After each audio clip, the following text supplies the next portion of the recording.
In this video, I'm going to show you how easy it is to create a colorful wooden handle like the one shown here. The first step is to seal any of the wood that you don't want to have colored. I'll be using a Zinsser seal coat and carefully brush it on the darker colored wood. Now the handle I'm using here is made from basswood in the center and black walnut on the ends.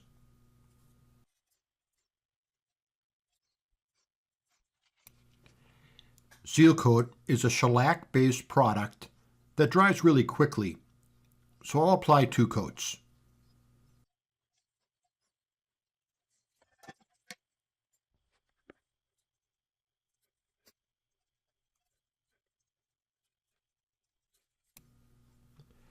I'll be using aniline powder dyes to create a layered color effect for the handle. The ratio I'll use to mix these powder dyes is 1/8 teaspoon of powder dye and 1/2 tablespoon of water. Now you don't need this much, so really you can experiment a little bit and just put a tiny bit of powder dye in with just a little bit of water, because we're only dyeing a very small handle. So the 1/8 teaspoon and 1/2 tablespoon is overkill, but that should give you an idea of about the mixing ratio that you can use.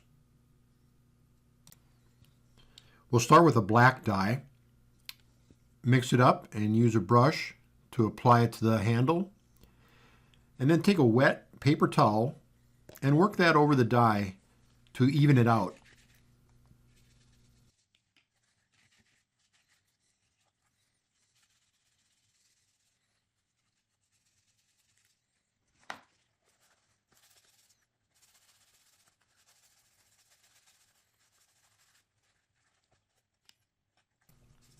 You'll need to let the dye dry overnight before the next step. With our first layer of dye completely dry, we're going to aggressively sand through this color. I'm starting with 150 grit abrasive paper here by hand,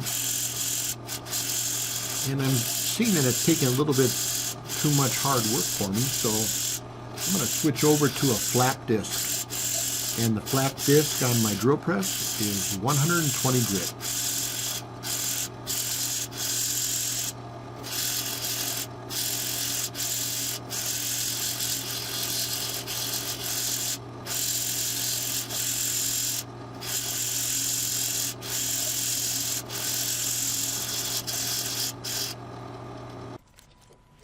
The next color dye I'll be applying is red.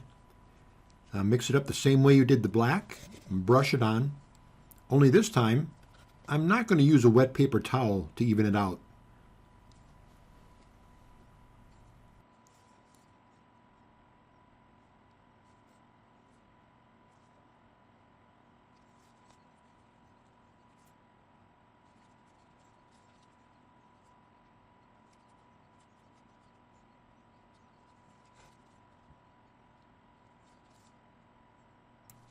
You'll need to allow this to dry overnight before the next step.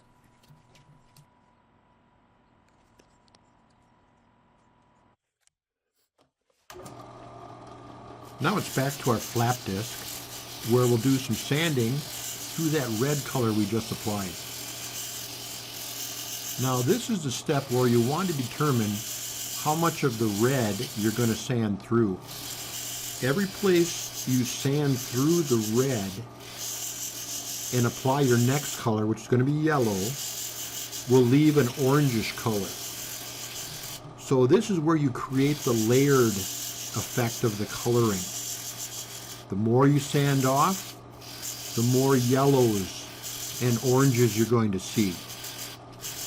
So it's going to be up to you. You can do a little experimenting and stop where you like, and then we'll go on to the next step.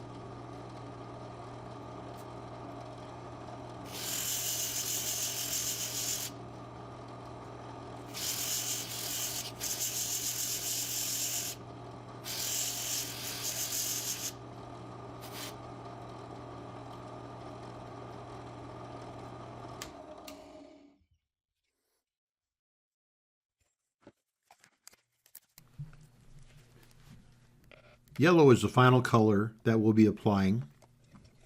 And seeing as I sanded through all of the sealer that was on the walnut on the ends of the knife handle, I decided to apply the yellow dye to the entire handle.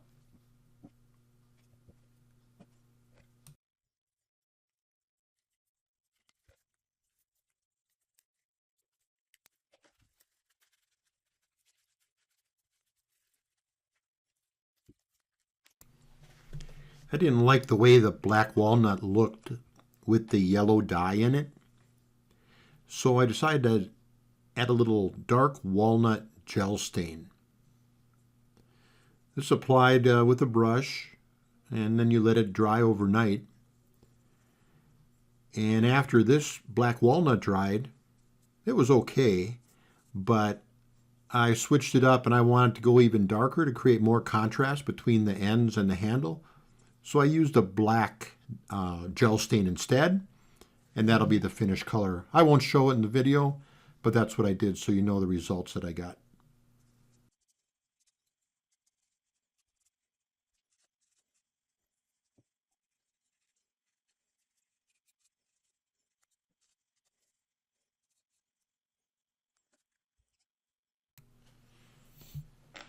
For the final clear coat, I used Marine Spar Varnish.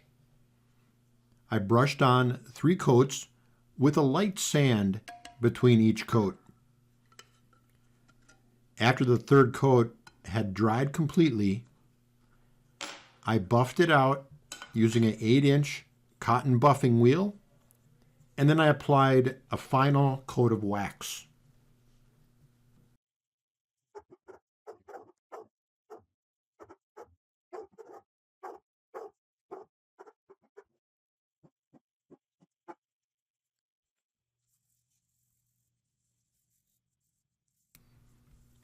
Using this layered dye technique, you can create an unlimited number of colors.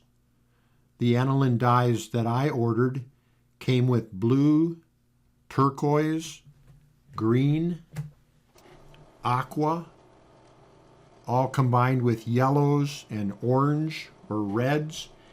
And the amount of variety is really, it is unlimited, like I said. So you can experiment and see what you come up with.